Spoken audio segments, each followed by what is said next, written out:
এটা আমাদের কাছ থেকে আপনাদের প্রত্যাশা কি যে আমরা যাতে দায়িত্বটা সঠিকভাবে পালন করতে পারি, ইনশাল্লাহ সেটা আমরা পালন করবো, সেই কথা আপনাদের দিচ্ছি।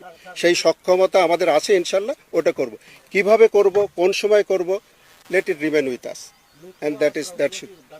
সরকারের একটা সমন্বিত ওভারঅল স্ট্র্যাটেজি আছে।